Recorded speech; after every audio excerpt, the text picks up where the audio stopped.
यानंतर आर्या बागवे. मी आर्या बागवे मॅडम यांना विनंती करते की त्यांनी आपली कविता सादर करावी. नमस्कार. माझ्या कवितेचं नाव आहे मूल्य जीर्ण नोटांचे. जशी पैंजणांची रुंजून सुखावते मनाला, तसाच भावतो खणखणाट, भावतो नाण्यांचा खणखणाट स्वप्न मोठी होताना. सुशेगात आयुष्याचे मनोहारी रांजण भरण्यासाठी, वाढत जातो नाण्यांचा मोह रजकापासून कणकापर्यंत. नाण्यांची रास गगनचुंबी होताना सुखासीन जीवनाच्या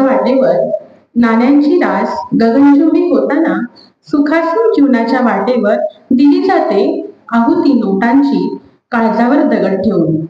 जीवनाला गरज असते नाणी आणि नोटांची सुखमय खणखणाट नि आशीर्वादाची मशागत आवश्यक असते आयुष्याच्या प्रवाहात. जशी जपणूक करता तुम्ही कोमेजलेल्या नोटांची, झाल्या वापरून कितीदा तरीही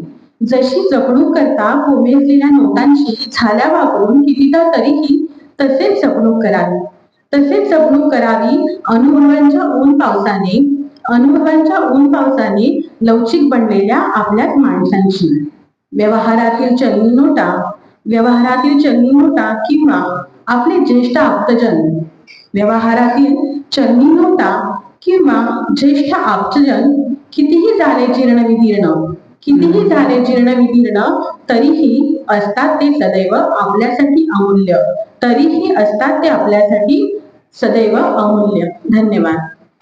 धन्यवाद मॅडम. कवितेचा गाभार्थ खरंच ऐकण्यासारखा होता. ही जर कविता समजून घेतली तर वृद्धाश्रमांची संख्या कमी होईल. ज्याप्रमाणे आपण नोटा जुन्या झाल्या त्या सांभाळतो, त्याचप्रमाणे आपले आई वडील किंवा आप्तेष्ट वयोवृद्ध झाल्यानंतर सांभाळण्याची जबाबदारी आपली आहे, असा हा अर्थ होता या कवितेचा. धन्यवाद बागवे मॅडम. यानंतर मी माननीय श्री महेश बोलेकर सर यांना विनंती करते की त्यांनी कविता वाचन करावी. नमस्कार. मी महेश बोलेकर एक आपल्या समोर कविता वाचतोय. कवितेचे नाव आहे देव बोलवतो मंदिरी. देव बोलवतो मंदिरी, ये तू आत प्रवेश कर, मात्र येताना तुझ्या चपलांबरोबर तुझा मान, अहंकार तिथंच ठेव बाहेर. मी अशाच भक्तांची वाट बघतोय, कळतंय ना तुला? तू ये सरळ ये माझ्याकडे, मला सगळं समजतंय. तू काही मागू नकोस, ते सामर्थ्य तुझ्यात आहे की नाही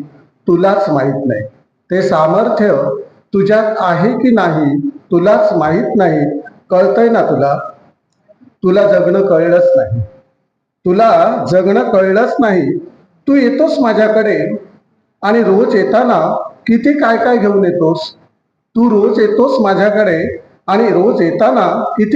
घेऊन येतोस. माझ्यासाठी.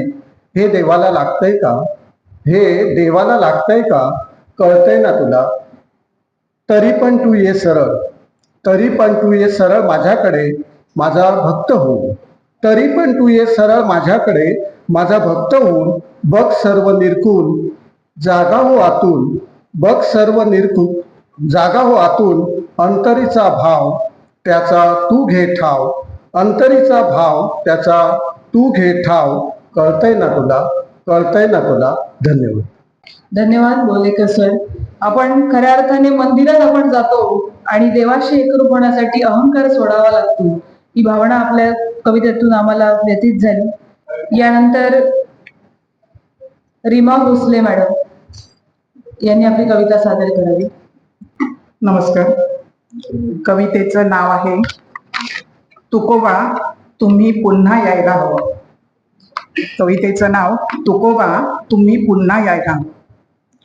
तुकोबा तुम्ही आज पुन्हा यायला हवं, अन तुमच्याच गाथेतले अभंग तुम्हीच नव्याने गायला हवं. तुकोबा तुम्ही आज पुन्हा यायला हवं आणि तुमच्याच गाथेतले अभंग तुम्हीच नव्याने गायला हवं. इथे शब्दांची रत्ने विकून लोक स्वतःचे इंगळे चढवतात. इथे शब्दांची रत्ने विकून लोक स्वतःचे इंगळे चढवतात. तुम्ही बुडवलेली ती वही आज प्रत्येक जण सोयीने वाचतात. इथे आता रंजल्या गांजल्याना कोणी जवळ करत नाही. इथे आता रंजल्या गांजल्याना कोणी जवळ करत नाही.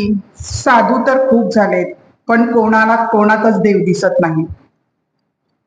उत्तम व्यवहारे धन जोडण्याचा काळ केव्हाच सरलाय. उत्तम व्यवहारे धन जोडण्याचा काळ केव्हाच सरलाय. इथे भ्रष्टाचाराच्या पैशावरच खोटा संसार उभा राहिलाय. तुम्ही म्हणालात वृक्षवल्ली आम्हा सोयरे वनचरे. तुम्ही म्हणालात वृक्षवल्ली आम्हा सोयरे वनचरे, पण आम्ही तुमचे सोयरेच जंगल तोडून बांधले इवले सारेच. कॉन्क्रीटच्या या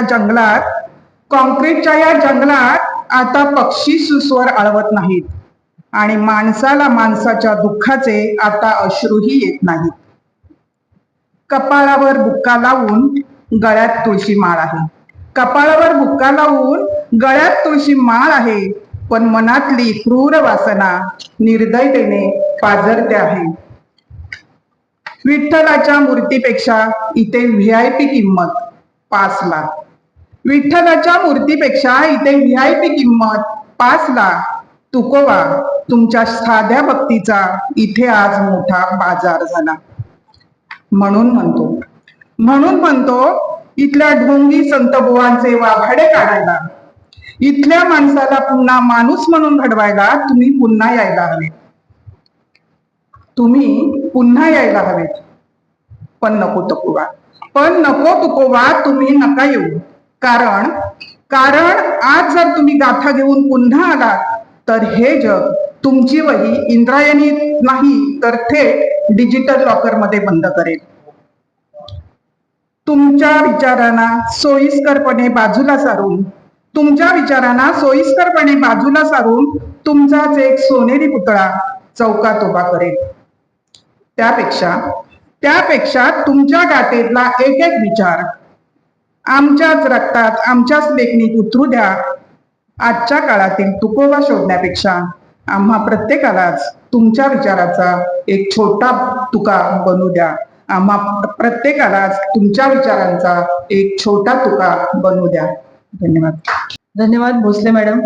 आजच्या सकाळच्या परिसंवादाशी निगडीत असा हा विषय होता आणि संत महात्म्यांचं आपल्या आयुष्यातलं महत्व आणि तुकोबा हे मनामध्ये रुजवण्याचं बीज आहे, ही अशी प्रेरणा देणारी आपली एक कविता होती. यानंतर संचिता चव्हाण मॅडम.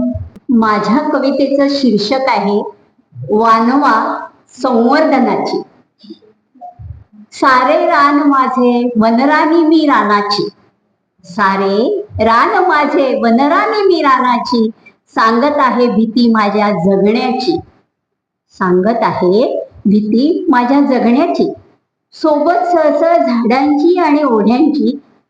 सोबत सळसळ झाडांची आणि ओढ्यांची. सवय मजरोज अवखळ जगण्याची. रानपक्षी आताशा निस्तब्ध झाले. रानपक्षी आताशा निस्तब्ध झाले. रानातले पशुही सैरवैर झाले.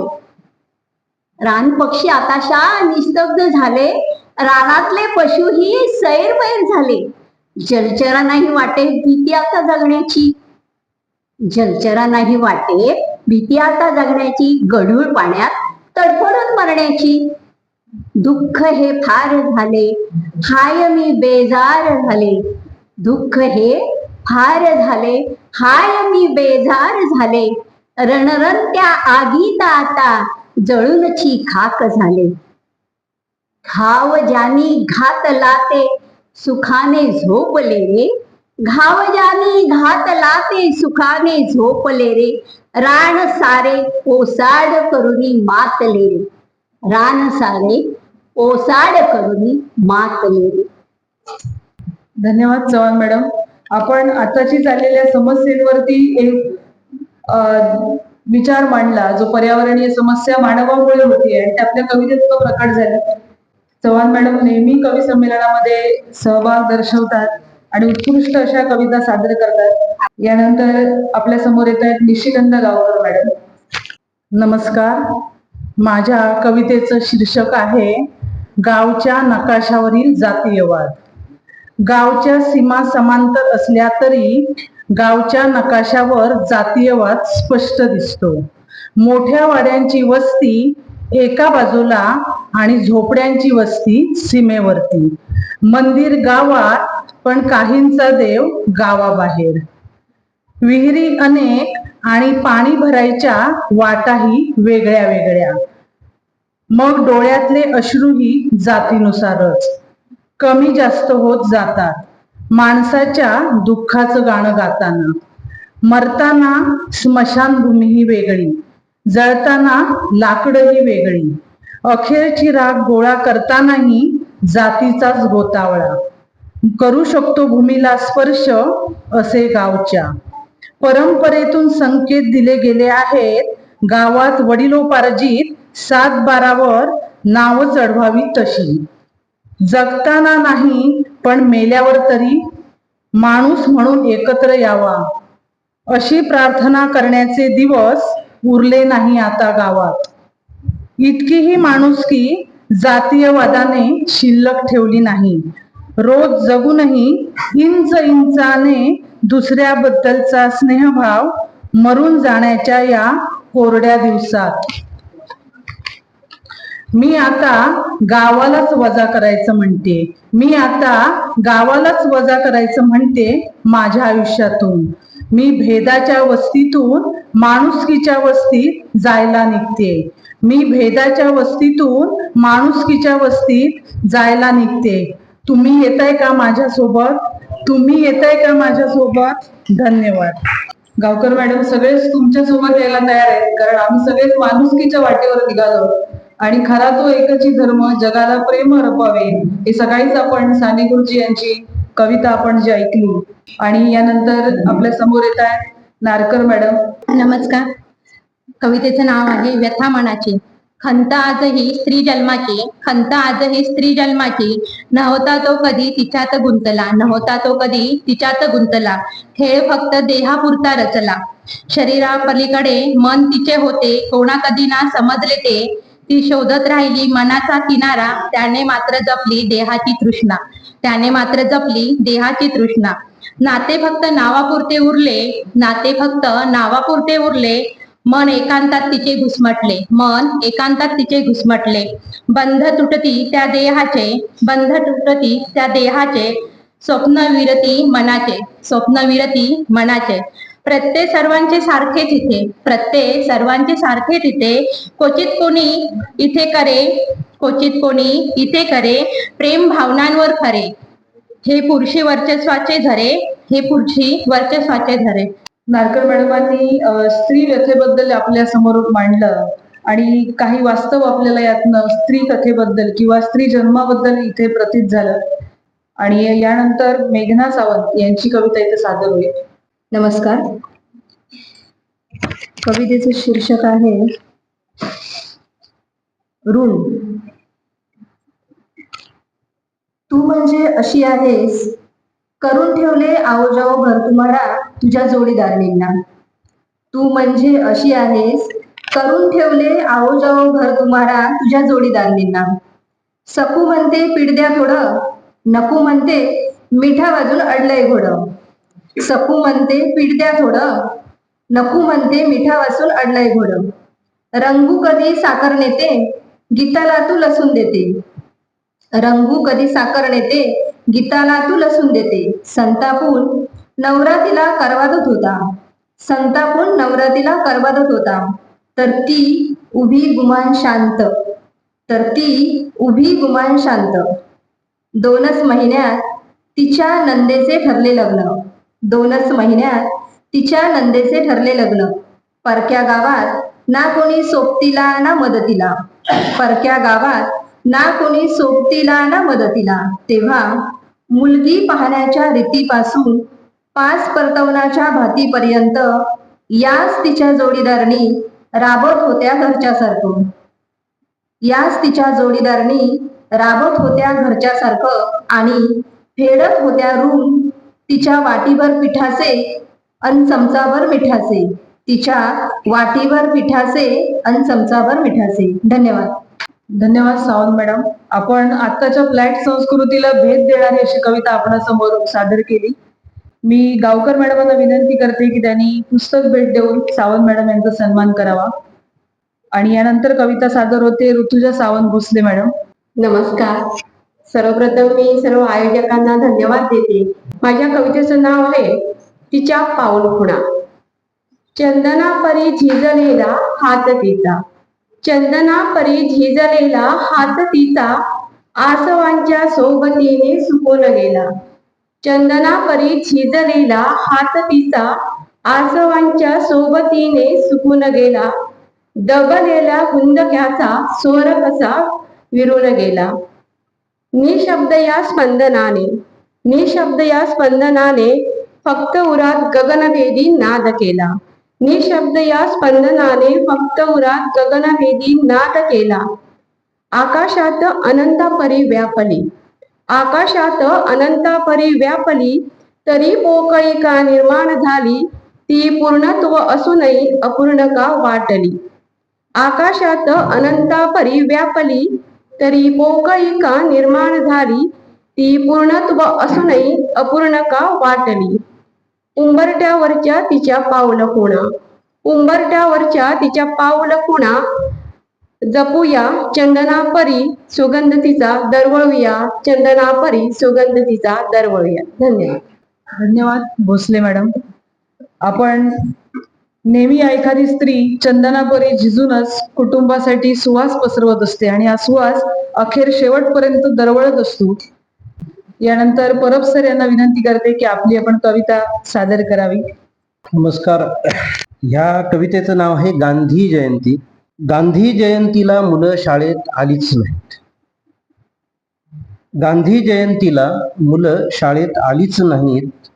समोरच्या रिकाम्या बाकड्यांना गुरुजी म्हणाले, समोरच्या रिकाम्या बाकड्यांना गुरुजी म्हणाले, तिकडे विदेशात गांधींवर सध्या खूप खूप काही बोललं जात आहे, तेव्हा आता आपणही या निमित्ताने काहीतरी उजळणी करू. रिकाम्या बाकड्यांनी भरघोस टाळ्या वाजवल्या, नेहमीप्रमाणे माना डोलावल्या. रंगीबेरंगी फुलांच्या हारांखाली दिसेना गांधींची प्रतिमा. रंगीबेरंगी फुलांच्या हारांखाली दिसेना गांधींची प्रतिमा. गुदमरला त्यांचा जीव अगरबत्त्यांच्या केमिकली धुरात. तर आता गांधींनी काय काय म्हटलं आहे शाळांबद्दल, शिक्षकांबद्दल, विद्यार्थ्यांबद्दल, प्रसंगोपात, समान, अनिवार्य इत्यादी इत्यादी. तर काहीतरी म्हटलेलंच असणार त्यांनी त्यांच्या चमत्कारिक स्वभाव धर्माप्रमाणे. पण आपण आता 2-3 घोषणा देऊन आवर्त घेऊया. चला फोटो घ्या पटापट. हे फोटोंचं आणि घोषणांचं युग आहे. लिहून टाका भरगच्च अहवाल सप्रमाण सादर. रिकाम्या बाकड्यांनी जोरदार घोषणा दिल्या, पुन्हा पुन्हा भरघोस टाळ्या वाजवल्या. कॅमेऱ्याच्या फ्लॅशमध्ये उजळून निघाले गांधीजी. मग तक्रारीच्या सुरात गुरुजी पुन्हा पुटपुटले. खरं तर मुलांनी यायलाच हवं होतं या प्रसंगी. गांधी तर खूपच महत्वाचे होते आणि खूपच महत्वाचं बोललं जात असतं त्यांच्यावर अशा वेळी. पण ऐकणारे कोणी समोर नसतातच.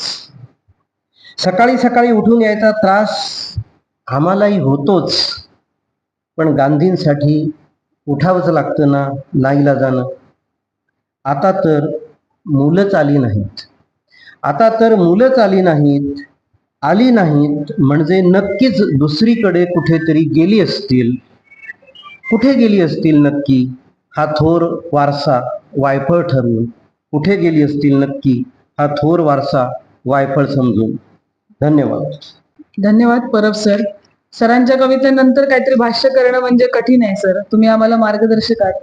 तरी पण गांधी जयंती शाळेत रोज साजरी होते आणि त्याचं हे वास्तव आहे सरांनी जे आमच्या समोर मांडलं की आता या जयंत्या फक्त दिखाव्यापुरत्या राहिल्यात, त्या न राहता त्या नेहमी आचरणात विचार त्यांचे आले तर कदाचित आजची पिढी कुठे गेली आहे हा प्रश्न आपल्या समोर राहणार नाही असं मला वाटतं. मी आजच्या कवी संमेलनाचे अध्यक्ष माननीय श्री सुपेकर सर यांना विनंती करते की त्यांनी पुस्तक भेट देऊन सरांचा सन्मान करावा. धन्यवाद सर. आणि मला